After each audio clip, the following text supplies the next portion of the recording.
Jaya Radha Madhava Kunja Bihari.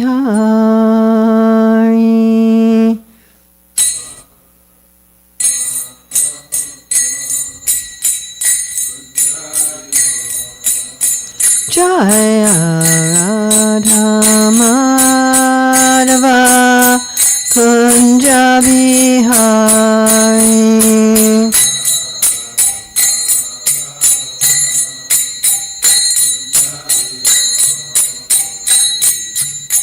Gopi Jana Vallabha Girivardhari.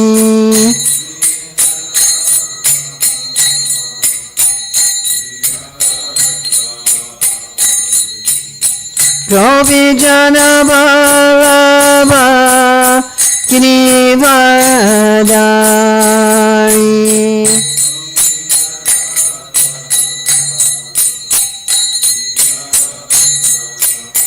Yasodanandana Braja Janaranjana.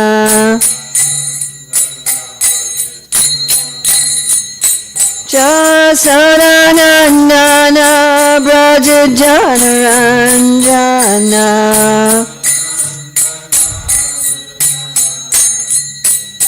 Yamuna Tiravanachari. Yamuna Tiravanachari.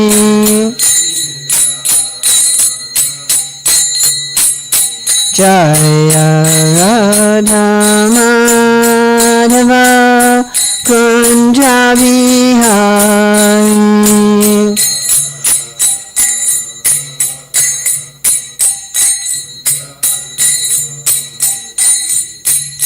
Gopi Jana Vallabha Girivardhari.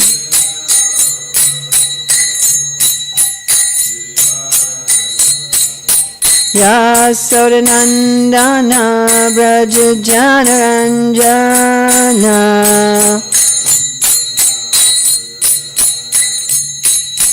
Yamuna Tiravanachari.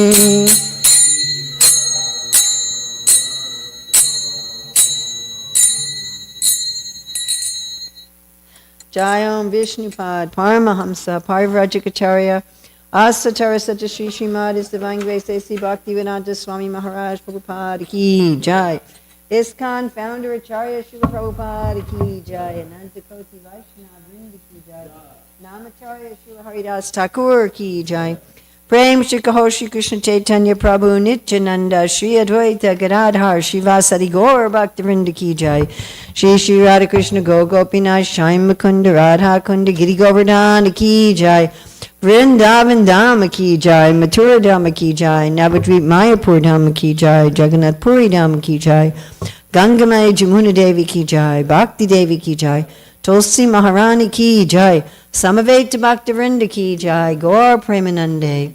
All glories to the assembled devotees, all glories to the assembled devotees, all glories to the assembled devotees, all glories to Sri Guru and Gauranga, all glories to Srila Prabhupada.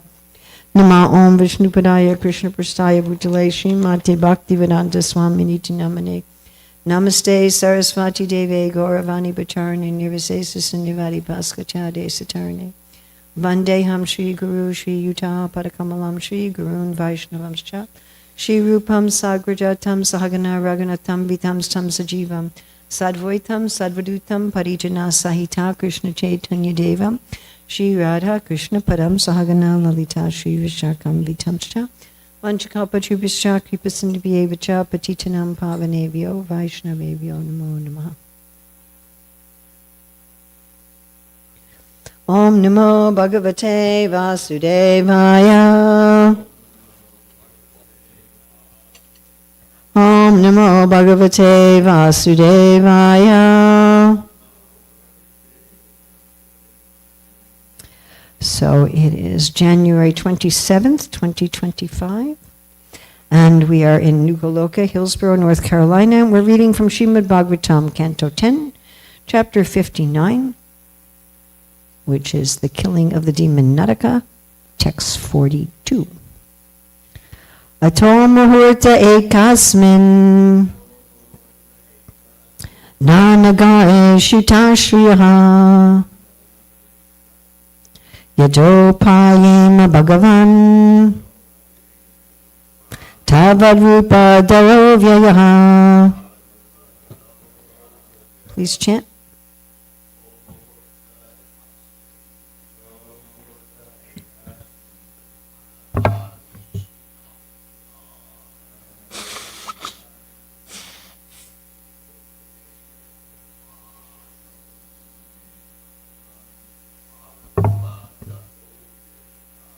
Tavadrupar dayo vyaya ato muhurta ekasmin nanagare shutastriyaha yato payeme bhagavan tavadrupa darovaya ato muhurta ekasmin nanagare shutashriyaha yato payeme bhagavan tavadrupa darovyayaha ato muhurta ekasmin nanagare shutashriyaha yato payeme bhagavan tavadrupa darovayaha. A towel. And then muhurte, at the auspicious time, ekasmin, same, nana, various, agareshu, in residences, taha, those, shriyaha, women, yata, properly, upayeme, married, bhagavan, the Supreme Lord, tavat, that many, rupa, forms, dadaha, assuming, avyayaha, the imperishable one. BBT translation. Then the imperishable Supreme Personality, assuming a separate form for each bride, duly married all the princesses simultaneously, each in her own palace. Didn't have anything about the time. Purport. As Srila Sridhar Swami explains, here the word yata indicates that each marriage was duly performed. This means, you ready for this, everybody? This is far out stuff here. That the entire company of the Lord's relatives, including his mother Devaki, appeared in each and every palace and attended each and every wedding. Since all these weddings took place simultaneously, this event was surely a manifestation of the Lord's inconceivable potency. So how many Devakis were there? 16,100. It wasn't just that there were 16,100 Krishnas, there were also 16,100 Devakis and Vasudevs and all the other celebrants. When Lord Krishna, going on with the purport, when Lord Krishna does things, he does them in style. You can definitely tell that these purports were not written by Srila Prabhupada when you run into things like that, because that's not the way the Prabhupada would talk. Yes? So it is not astonishing that the Lord simultaneously appeared in 16,100 wedding ceremonies taking place in 16,100 royal palaces, accompanying in each palace by all his relatives. Indeed, this is the way one would expect the Supreme Personality of Godhead to do things. After all, he's not an ordinary human being. Now that is an interesting statement, because most of the religions of the world don't have such expectations. Srila Sridhar Swami further explains that on this particular occasion, the Lord manifested in his original form in each of the palaces. In other words, to take part in the wedding vows, he manifested identical forms, prakasha, in all the palaces. Okay, so we're going to read commentaries. So first from Srila Sanatan Goswami. Ataha indicates auspiciousness or all. Simultaneously, he married them because they were women. That's also an interesting statement. Because of the nature of women, they would envy each other, being rivals. As many as there were women, he manifested as many forms to marry them, 16,100 forms. All these forms were real and eternal. Or, as if having many forms, the one Krishna married them all simultaneously because he was full of all powers, Bhagavan, and therefore inexhaustible, Avyayam. And we'll go to Srila Jiva Goswami. He married them simultaneously in different palaces at an auspicious moment like sunrise. He took as many forms as there were brides. This one form appeared in many places. It was not a different form. It will later be said, Chitram by itad ekena vapusa yuga pat pritag graheshu dwasta sahasram shriya eka udavahat. It is quite amazing that in a single body, Lord Krishna simultaneously married 16,000 women, each in a separate palace. That's Srila Jiva Goswami quoting from Bhagavatam 1069-2. Because of his inconceivable energy, he had an inexhaustible form. And going to Srila Vishwanath Chakravarti Thakur. Returning to Dwarka, Krishna married all the women at the same time, Muhurta Asmin, because the experts in astrology told Krishna that the most auspicious time, Lagna is the rising sign, whatever constellation and nakshatra is there on the horizon when the sun rises, for marriage was at that very moment. Krishna manifested identical forms, Prakasha Vigrahas Tavad Rupadaro, of himself to marry all the brides. Though Krishna had one body, it appeared in separate forms, and he controlled all of them. One should not explain the phrase Tavad Rupadaro as simply a multiplication of bodies, Kaya Vyuha. This is corroborated by Narada Muni in a later chapter, Chitram by Tad, this is one. That's the same verse that was quoted before. We won't read it again. According to Sridhar Swami, the phrase Yato Payame, married properly, implies that Krishna's entire company of relatives, including Devaki and others, also appeared in each and every house simultaneously. By Krishna's inconceivable energy, all of his associates also manifested identical forms. The word avyayaha, imperishable, means that in all circumstances they were complete, not present only in a partial expansion.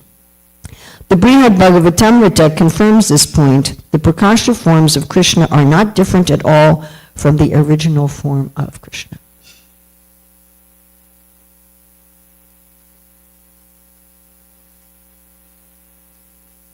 Ato muhurta ekasmin nana gare shutasriyaha yato paye me bhagavan tavad rupa dharo vyayaha. Then the imperishable Supreme Personality, assuming a separate form for each bride, duly married all the princesses simultaneously, each in her own palace. This is quite a concept of God as a person, and the jiva is a person. First of all, most of the religions on the planet, they either just don't understand at all that God is a person, they have some impersonal idea, or their idea that God is a person is very incomplete. But here we're understanding that God is a person, that he has his own form, and yet Advaitam Achyutam Anadin Ananta Rupam Avyam Purana Purusham Navayovanam Cha. The Ananta Rupam, he has unlimited forms. Here we have Avyayam, inexhaustible. his forms cannot be exhausted. That doesn't just mean getting tired. Like now in my old age, I get tired much more easily than I did when I had a younger body. But we don't mean that kind of exhaustion. Of course, Krishna sometimes likes to sleep for fun. But we mean that his forms cannot be exhausted. Each of his forms is unlimited, just like when Mother Yasoda tries to tie Krishna up, and she can't do it, and she sees the universe inside him. So that form is unlimited. But it also means that he has unlimited forms. And what is also really far out is that we can also have lots of forms. The liberated jiva can't have as many forms as Krishna. We're not going to be unlimitedly manifest in every atom or something like that. But here you see these jivas having 16,100 forms, existing simultaneously, doing different things with different people, simultaneously. Sounds like, some science fiction book or movie or something like that. Are we existing simultaneously in different parallel universes? Or where does this idea come from? It comes from the fact that actually that can happen. I think I can speak for everybody. Aren't we frustrated by our limitations? Right? I mean, this particular body that I have, like Prabhupada says, everyone has some extraordinary talent, and to serve Krishna with our talent means successful life. So I have, like everybody else, I have extraordinary talents, and I also have extraordinary deficits. Isn't that true for everybody? I'm not talented in everything. Like I've never been particularly talented in sports, or even particularly interested. It's a deficit. I have things I do really well, and I have things I do really poorly, and then I have some things in between. And it's frustrating. It'd be nice to be good in everything. And then we can't do everything.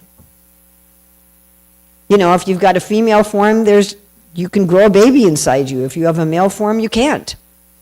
Different forms do different things. I can't fly like a bird. I can't swim like a fish. I'm restricted. Prabhupada would often talk about how the animals all have different propensities that the humans don't have. But we can't do everything. We're limited. So we have that frustration. And I can only be in one place doing one thing at one time. I mean, when I was a kid, I really wanted to be both in school and at the beach. It was like, I always wished that because I found school excruciatingly boring. But I knew that I had to be there. So I thought, well, I wish I could be in school learning my lessons, passing my tests, but I could also be having a day at the beach at the same time. And I could also be reading a book.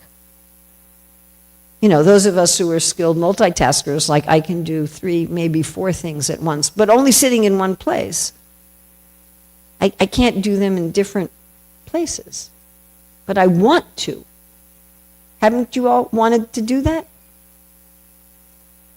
I mean, I really appreciate living by this part of my family, my daughter and my granddaughter and grandson-in-law, but I wish I could also live near my sons. But I can't do that at the same time. And then, like, my next travel plans, I can only travel to so many places. I can't even in 1 year, I can't possibly visit all the places that people invite me and that I want to go to. I just can't. Can't do it. But I want to. And then what about our frustration with other people? In my relationships with other people, even people I love a lot, there's things about them that frustrate me. There's things about them that I love and I appreciate, and there's things about them that drive me crazy. Correct? Everybody have this experience? Even your most near and dear ones, even the people that you totally love, that you want to spend your whole life with, there's things about them that drive you nuts. Like, why do they leave their dirty clothes lying around? Or, why do they forget their keys? Or something about them that's not, that we're just like, oh God, I guess I just got to tolerate that. And people often think, well, if I just could find the right compatible person, everything would be beautiful. But there's always going to be things. So why do we have these two desires? Why do we have this desire to be able to do a multiplicity of things simultaneously, and a desire to have a relationship with the person who's exactly suited to ourselves? Because both of these things are actually existing, and they're our natural situation. This morning I heard again, I don't know how many times Prabhupada says something like this, but it's over and over, that Krishna consciousness is natural to the soul. That love of Krishna and Krishna consciousness and a relationship with Krishna is eternal. All right, let's first look at Krishna as the perfect person. So Krishna as the perfect person simultaneously exists in a multitude of forms, uncountable forms. He pervades everything, and he's separate, but he's separate in uncountable forms. It says he has as many forms as the waves of the ocean. Uncountable, inexhaustible. Some of them manifest briefly, and many of them are eternally manifest.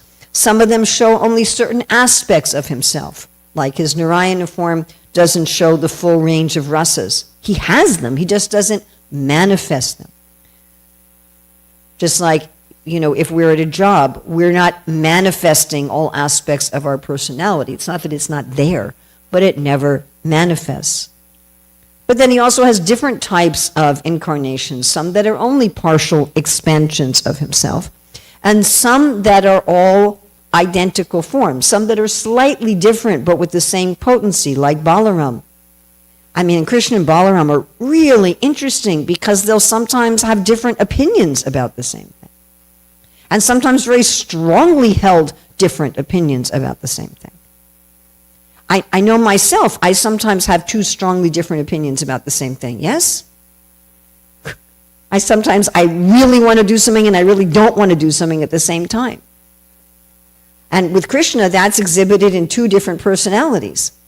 I want Subhadra to marry Duryodhana. No, I want Subhadra to marry Arjuna. No? But they're the same person. And then sometimes, like here, we have the same form, all of the forms getting married to all of the princesses at the same time. We're all the original Krishna. Now, were they all absolutely identical? No. Because, and this is when I was thinking about giving class today, and I was thinking, because yesterday we ran through a gazillion verses, and I was tempted, right? I was talking to you, and Dristapu was saying, if you want, you can go back and read some of them, because some of the Acharya's commentaries on those were amazing. But when I saw this verse, I'm like, I want to speak on that. So one of my favorite verses is from the Bhagavatam, and this is Canto 3, Chapter 9, Text 11. This is spoken by Lord Brahma. O my Lord, your devotees can see you through the ears by the process of bona fide hearing, and thus their hearts become cleansed, and you take your seat there. You are so merciful to your devotees that you manifest yourself in the particular eternal form of transcendence in which they always think of you. And Srila Prabhupada in the purport says, this attachment, I'm not reading the whole purport, it's long, I'm reading a part of it. This attachment of the devotee to a particular form of the Lord is due to natural inclination. Each and every living entity is originally attached to a particular type of transcendental service because he is eternally the servitor of the Lord. Lord Chaitanya says that the living entity is eternally a servitor of the Supreme Personality of Godhead, Sri Krishna. Therefore, every living entity has a particular type of service relationship with the Lord eternally. Eternally means it doesn't have a beginning also. This particular attachment is invoked, not created, invoked, by practice of regulative devotional service to the Lord, and thus the devotee becomes attached to the eternal form of the Lord, exactly like one who is already eternally attached. This attachment for a particular form of the Lord is called Swarup Siddhi. The Lord sits on the lotus of heart of the devotee in the eternal form the pure devotee desires. I want to go also to one of my favorite. This is from Srila Sanatana Goswami, commenting on Canto 10, Chapter 14, the prayers of Lord Brahma, text 7. Now, it's interesting important actually to understand the context. This is Lord Brahma's praying to Krishna. In Chapter 14, what's happening?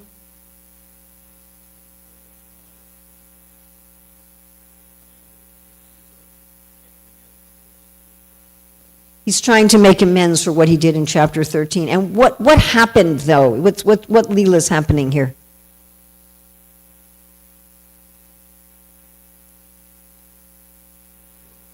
He stole the cows, right? And then he comes back, and what happens?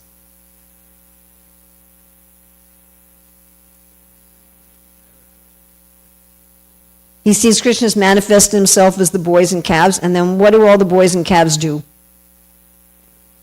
They turn into Vishnu. They manifest as Vishnu. And each Vishnu form is separate. And who's there with each Vishnu form? The Vishnu forms are not alone. Each Vishnu form is? Who else is there? All living entities. Each Vishnu form is surrounded by a multitude of living entities of all different varieties, worshiping the Lord. So this is what Lord Brahma sees.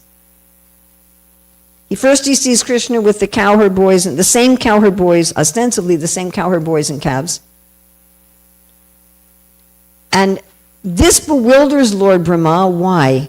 Why is Lord Brahma, the creator of the universe, the creator, the manifester of all the bodies, of all the living entities, why can he not grasp the fact that there's an identical set of calves and boys?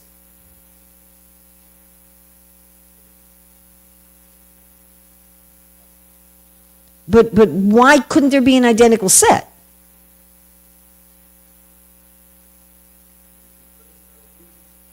Yeah, but why is it impossible? You can have identical twins, identical triplets. I mean, why? But what specific things beyond his ability? It's contradicting an existential, ontological fact.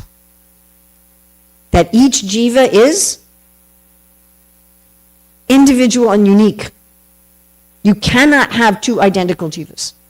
Now, actually, those cowherd boys and calves were not exactly like the original jivas.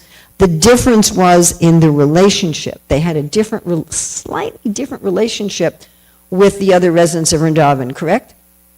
They weren't actually absolutely identical. But Lord Brahma said, you can't have two identical jivas. And he couldn't grasp this. And he actually fainted. And then he sees all these Vishnu forms also surrounded by all of these different living entities and energies who are each worshiping the Lord in their own way. So this is the context of what's going on. So in this verse 10:14:7, Srila Sanatana Goswami says something relevant to these different forms expanded to marry the brides.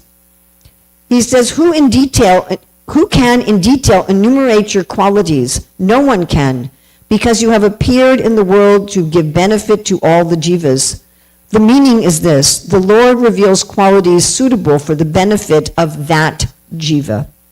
The jivas are unlimited, and their natures are unlimited, and their conditions are unlimited. Thus, your qualities that you reveal for each of them are unlimited.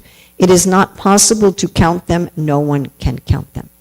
So that Krishna is revealing there's certain forms of the Lord that each of us are attracted to, and certain qualities of the Lord that each of us are attracted to.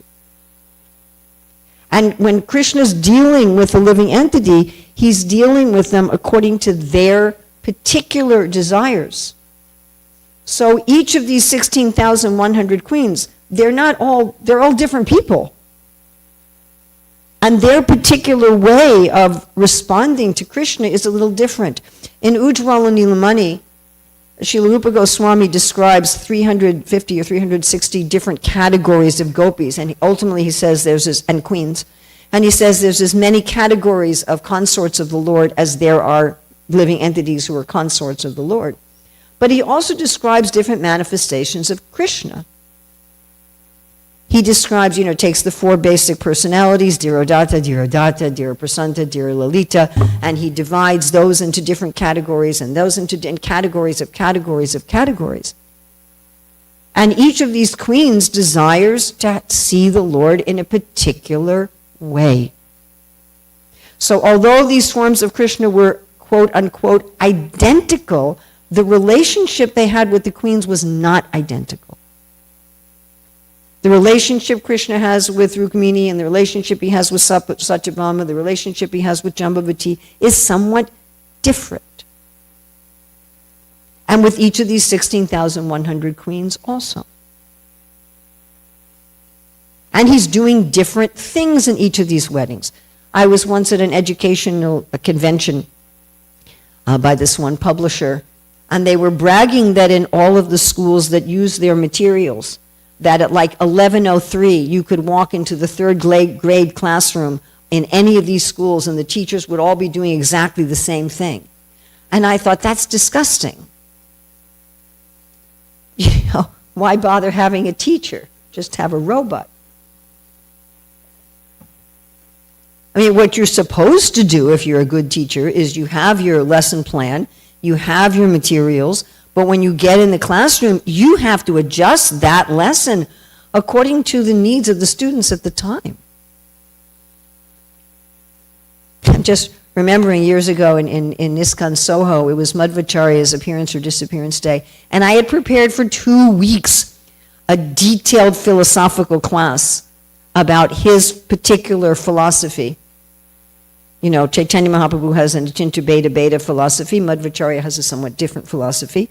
And I prepared 2 weeks. I prepared detailed class, and I'm sitting there giving the class. And after 10 minutes, I'm noticing that everyone looked like a deer in headlights. And I thought, I'm not going to give this class. I just threw out all my notes and talked about something else. We should be responsive. So Krishna's also, Prabhupada says Krishna's very responsive. Now, even though the weddings all took place at the same auspicious time, which is something else we could talk about, of course, still there were going to be differences in the ceremonies. And Krishna's responding differently. And there's going to be different relatives there. Each princess is going to have her own parents and her own part of the family. Krishna's family side is the same in every wedding, but the bride's families is going to be different. And I'm sure each woman wanted a somewhat different dress. I don't know if they had wedding cakes, but if they did, I'm sure each one wanted a little different wedding cake. And a little different this and a little different that. And Krishna's responding to that. And that's what we're looking for in our relationships. We're looking for the person who's perfectly responsive to us and who's exactly what we want, because we're really looking for Krishna. We're really looking for Krishna, who can be everything to everyone. Krishna can be everything perfectly for me, and everything perfectly for you, and everything perfectly for you, and everything perfectly for you, all at the same time. All right, now what about the jivas? So this is a question that periodically comes up in my preaching. Can I choose what I want to be in the spiritual world? Is it like an assignment, like under the Communist Party, where they just told you have to do this kind of work? But I don't want to do that kind of work. No, you have to do it anyway. Or, sometimes people are in families with really controlling parents, and the kid's like, I want to be a musician. No, you have to be a doctor. So we might think like that. That Krishna's like, okay, let's see, we don't have enough peacocks. I want you to be a peacock. And, we have enough cowherd boys. And so now, but I really want to be a cowherd boy. No, sorry. Taken. Right? Prabhupada consistently says that the role that we play in Krishna's Leela is our own choice and our own taste and our own desire. But then we may think about, well, I have this body due to my own choices and desires in previous lives, and I'm not really that happy with it. Anybody here like totally ecstatic about the body they got in this life? So, I've never, even when I was young, I never, looked in the mirror and went, "Oh my God, that's perfect." And as I said, we're so limited in what we can do. And so people think, well, in my spiritual form, am I going to have this kind of limitation? And our resounding answer is no. You can do 16,100 things at least simultaneously in different places at the same time. What do you think about that? Now, not just at school and at the beach, but at least 16,100 places at the same time, doing different things. All the Devakis weren't doing exactly the same thing at the same time. Again, there were different families. The queens had different families with different names and different personalities. They were going to be responding differently. This also happens in the Bhagavatam when Krishna visits Shrutadeva in Bahulasva. He's there with a bunch of devotees and rishis, and he goes to both houses simultaneously, and all his companions do too. This concept comes up in the Brihad Bhagavatamrita, where Gopakumar says, "Narada Muni, everywhere I go, I see you." He says, "I exist in all these places simultaneously." And I had one of my senior godbrothers asked me the other day, "Did the Pandavas go to heaven or the spiritual world?" I said, "Both," as evidenced by Brihad Bhagavatamrita. They're existing in both places. Plus, Arjuna also exists as, Nara with Nara Narayan. He has many different. And this is what's also interesting. Here we have these relatives of Krishna are in different places doing different things, but in the same form. But you can also, as a liberated jiva, be in different places doing different things in different forms. There's associates of Lord Chaitanya who are male brahmanas who are simultaneously female cowherd girls in Krishna's pastimes. And Srila Bhaktisiddhanta Saraswati says some of us are just in Lord Chaitanya's pastimes, some of us just in Krishna's, some in both, some are also in Ram Lila. You have living entities, they're monkeys in Ram Lila and Brahmin men in Lord Chaitanya Lila, and then they may be cowherd boys in Krishna Lila. Some of Lord Nityananda's male associates are gopis. They're different. We have Uddhava, who lives eternally in Dwarka, in the spiritual world, but he also lives in Vrindavan as a plant. That's even a different rasa. Right? Uddhava is given as the example of someone who's in a dasya ras mixed with sakya ras, but a plant is in shanta ras. And the Pandavas also exist around Shamakund as trees. Well, now there you go. My conclusion after preparing for this class is, why am I attached to the material world? That was my primary thing I wanted to communicate to all of you. Why? Why am I attached to this world? Why am I attached to my very flawed identity, very flawed, very limited identity, with my very flawed, very limited ability to do what I want to do, with who I want to do it, when I want to do it, with my very flawed relationships with others? Why am I attached to that? Why am I so attached to my false ego? Why can't I just surrender to Krishna and actually be in my natural environment where I can be expanded into 16,000 forms doing different things and in different places and different relationships, and have this relationship with the perfect person that is exactly how I desire, and everything done at the perfect time also. It's funny, Krishna is time. For him, there's no question of good and bad time, but yet everything is timed perfectly. It's one of his qualities, expert judge of time, place, and circumstance. And my only conclusion as to why I'm still materially attached after so many lifetimes is just abject idiocy. That there's just no other explanation for it. And I'm just begging all of you that you can please bless me, that I can give up my completely idiotic material attachments and actually embrace the fact that what Krishna is offering us is so much more glorious than anything we can possibly conceive of or want or experience in false ego. So questions, comments, additions, subtractions, chastisements. Yes, Maharaj.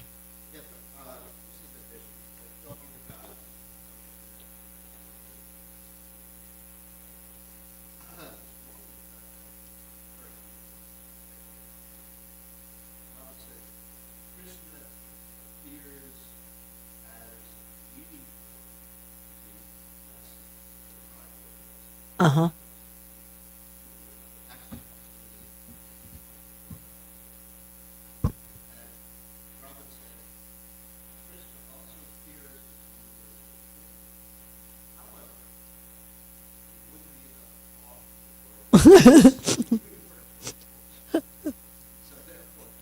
So Krishna appears, for those of you online, Maharaj said that, he was quoting how Prabhupada said there wouldn't be enough cloth in the world to dress the universal form, so he comes as a deity so we can dress him. Of course, the universal form is covered in many garments, but they must have been cloth from... we can't dress him. Who dresses the universal form? Ha ha. Srila Prabhupada ki jai.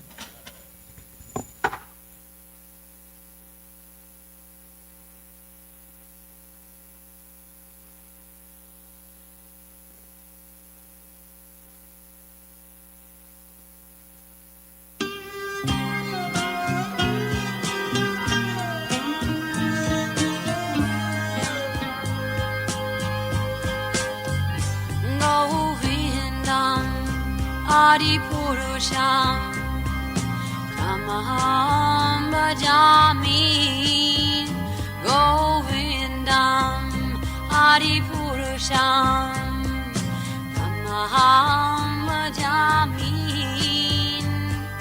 Govindam Adipurusham Tamaham Bhajami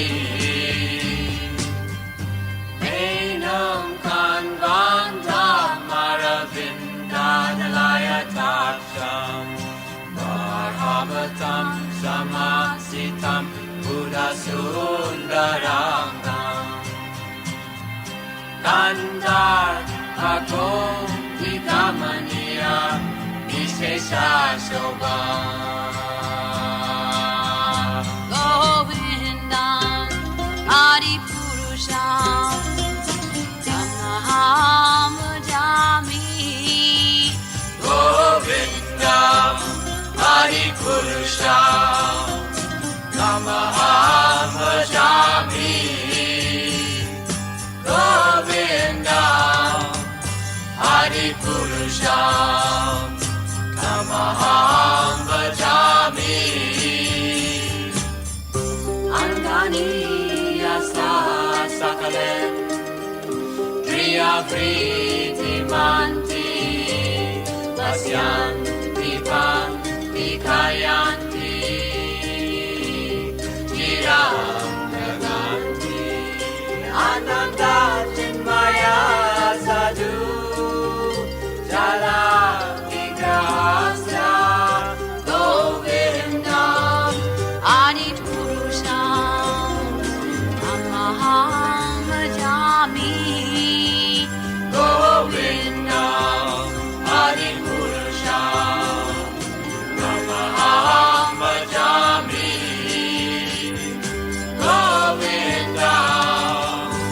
Adipurusham Tamaham Bhajami Govindam Adipurusham Tamaham Bhajami Govindam Adipurusham Tamaham Bhajami Govindam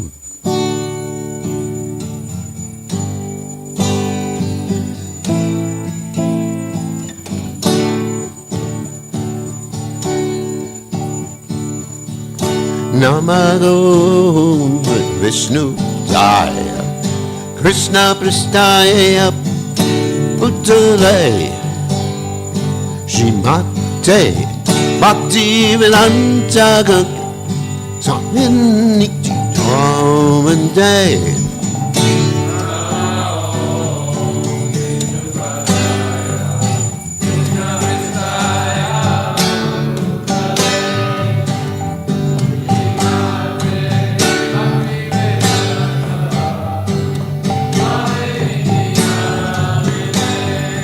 Namaste, Saraswati Deve, Gurmani Bhajan, Naked, even say Sha, Shunivani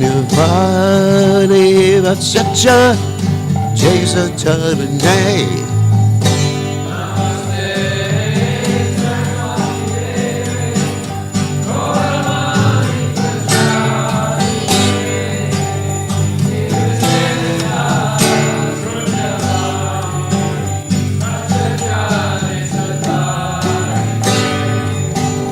Jaya Sri Krishna Chaitanya Prabhu Nityananda Shri Advaita Gadadhara Shiva Sati Gaurvata Vrinda.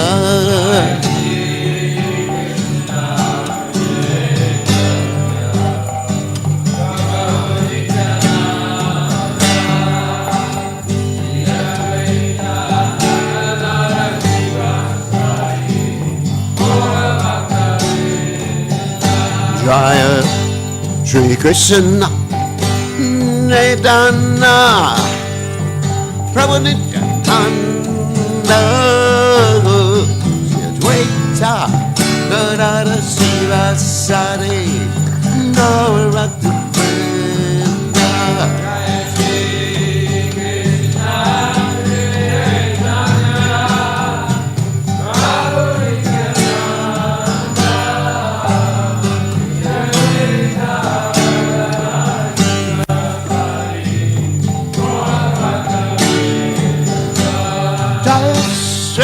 Krishna Chaitanya Prabhu Nityananda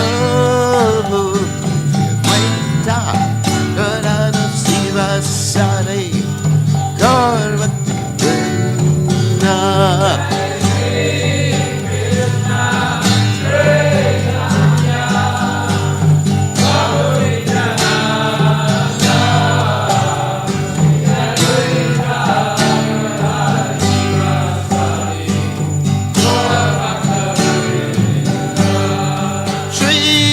Krishna Chaitanya Prabhu Nityananda Advaita Gadadhara Shiva Sati Gaurvata Vrinda.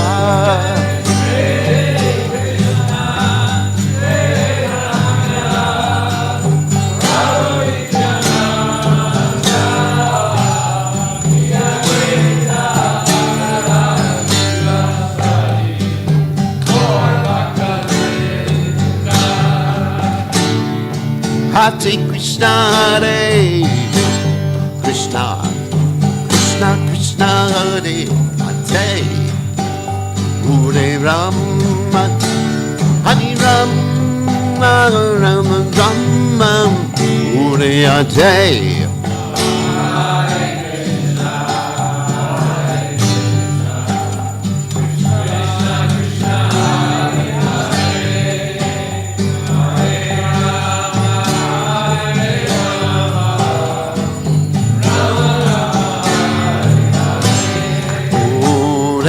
Krishna, Hare Krishna, Krishna Krishna, Hare Hare, Rama, Hare Rama, Rama Rama, Hare Hare.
Hare Hare Krishna.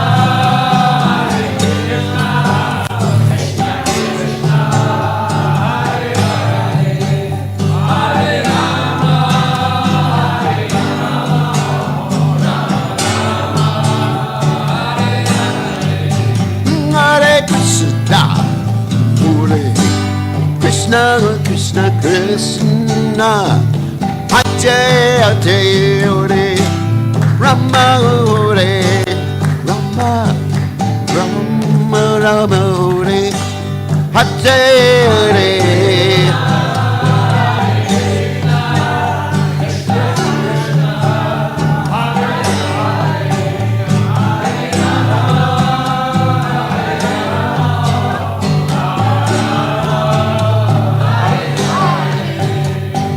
Hare Krishna, Hare Krishna, Krishna Krishna, Hare Hare, Hare Rama, Hare Rama, Rama Rama, Hare Hare.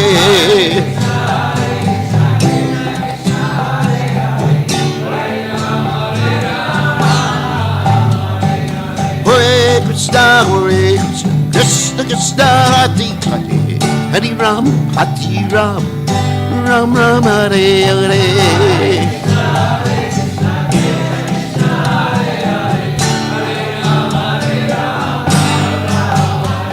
Jaya Radha, Rukinana Rana, Rukinana Rate.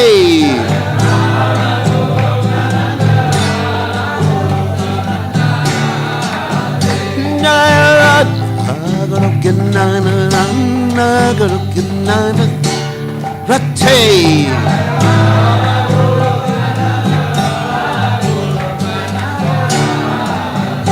Jaya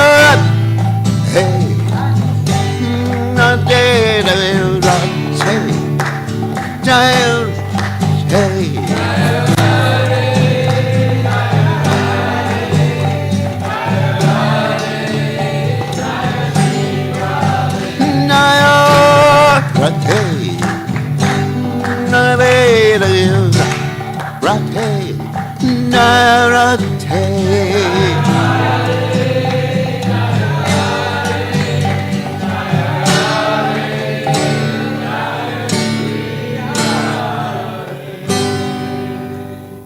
Jai Om Vishnu Par Paramahansa Parvacharya Okata Satashi Shiva Abhaya Chamanava Pradana Goswami Shila Prabhupada Ki Jai ISKCON Acharya Shila Prabhupada Ki Jai Antakoki Vaishnava Jai.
Chaitodarpanamarjanam Bhavamahadavagni Nirvanam Shreya Kairavya Chandrika Vitarnam Vidyavadu Jivanam Anandam Buddhi Vardhanam Pratipanam Purnamrita Swadanam Sarvatma Snapanam Param Vijayate Shri Krishna Sankirtanam Nam Namakari Bahuda Nija Sarva Shaktis Tatrapidani Amita Smarane Nakala Etadrishita Bakripa Bhagavan Mamapi Dordaiva Midrishami Hajjani Nanuraga Trinadapi Sunichena Tarorapi Suhishuna Amani Namana Dena Kirtaniya Sadahari Nadanam Najanam Nasundarim Kavitam Va Jagadisha Kamaye Mama Janmani Janmani Ishvare Bhavatad Bhakti Hoitaki Twai Harinanda Tanuja Kinkaram Patitam Mam Vishame Bhavam Buddha Kripaya Davabada Pankaja Stita Duli Sajushim Vachintaya Nayanam Galadushu Daraya Varanam Gad Gadurudaya Gira Pulakar Nishitam Vapukada Tavanama Grahane Bhavishyati Yugayatam Namishena Chakshusha Bravashayatam Shunayatam Jagat Harvam Govindam Virahename Ashlishavapadamratam Anastumam Adarshanam Marma Hata Karotuva Yatatadava Vidadatulam Pato Mat Prananatastusa Eva Napara. Victory to the Sri Krishna Sankirtan, which cleanses the heart of all the dust accumulated for years and extinguishes the fire of conditional life of repeated birth and death. This Sankirtan movement is the prime benediction for humanity at large because it spreads the rays of the benediction moon. It is the life of all transcendental knowledge. It increases the ocean of transcendental bliss, and it enables us to fully taste the nectar for which we are always anxious.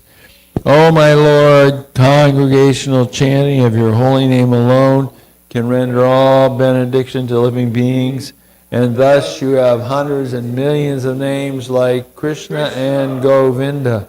In these transcendental names you've invested all your transcendental energies. There are not even hard and fast rules for chanting these names. O Lord, out of kindness you have enabled us to easily approach you by your holy names, but I am so unfortunate that I have no attraction for them. One should chant the holy name of the Lord in a humble state of mind, thinking oneself lower than the straw on the street. One should be more tolerant than a tree, devoid of all sense of false prestige, and should be ready to offer all respect to others. In such a state of mind, one can chant the holy name of the Lord constantly. O Almighty Lord, I have no desire to accumulate wealth, nor do I desire beautiful women, nor do I want any number of followers. I only want your causeless devotional service, birth after birth. O Son of Maharaj Nanda Krishna, I am your eternal servitor. Yet somehow or other I have fallen into the ocean of birth and death. Please pick me up from this ocean of death and place me as one of the atoms at your lotus feet. Oh my Lord, when will my eyes be decorated with tears of love flowing constantly when I chant your holy name? When will my voice choke up, and when will the hairs of my body stand on end in imitation of your name? O Govinda, feeling your separation, I am considering a moment to be like 12 years or more. Tears are flowing from my eyes like torrents of rain, and I'm feeling all vacant in the world in your absence. I know no one but Krishna as my Lord, and he shall remain so even if he handles me roughly by his embrace or makes me broken-hearted by not being present before me. He is completely free to do anything and everything, for he's always my worshipful Lord unconditionally. Sri Shastika Ki Jai.